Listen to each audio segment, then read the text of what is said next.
Cinema കണ്ടപ്പോഴാണ് നമുക്കൊരു പല സിനിമകളിൽ പല വില്ലന്മാരെയും കണ്ടിട്ടുണ്ട്. പക്ഷെ ഇതൊരു വെറൈറ്റി വില്ലനായിരുന്നു. നമസ്കാരം പ്രകാശ്. അപ്പോൾ കുറച്ചായി കാണണമെന്ന് വിചാരിച്ചിട്ട് സിനിമ കണ്ട് അപ്പോൾ ഒരു പേടിയാവുന്നത് പൊതുവെ.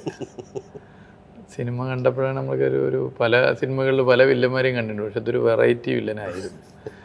അപ്പോൾ ആദ്യം വാഷ്റൂമിൽ നിന്ന് ഇറങ്ങി വരുന്ന ആള് ഇങ്ങനെ വന്ന് പിന്നെ ഓരോ സീൻ കഴിയുമ്പോൾ മാറുകയാണല്ലോ. പിന്നെ പെട്ടെന്നൊരു ചേഞ്ചാണ് വരുന്നത്. സത്യം പറഞ്ഞാൽ ഞങ്ങളെ കണ്ടപ്പോൾ ഒരു പേടി ചെറുതായിട്ട് തോന്നിയിട്ടുണ്ട്. ഞാനിപ്പോൾ അതിലിപ്പോൾ അങ്ങനെ പേടിക്കേണ്ട കാര്യമില്ല എന്ന് മാത്രമേ എനിക്ക് പറയാൻ പറ്റുള്ളൂ. കാര്യം എനിക്ക് തോന്നുന്ന മേ ബി എൻ്റെ ഫാമിലി എടുത്ത് ചോദിക്കേണ്ടി വരും. അവർക്കാണ് പറഞ്ഞല്ലേ, പൊതുവായിട്ട് എനിക്ക് മാത്രമുള്ള ഫീൽ ആയിക്കൊള്ളുന്നില്ല. ആ സിനിമ കണ്ട എല്ലാവർക്കും അങ്ങയുടെ ആ ഒരു ക്യാരക്ടർ ഭയങ്കരമായിട്ട് ഒരു വില്ലൻ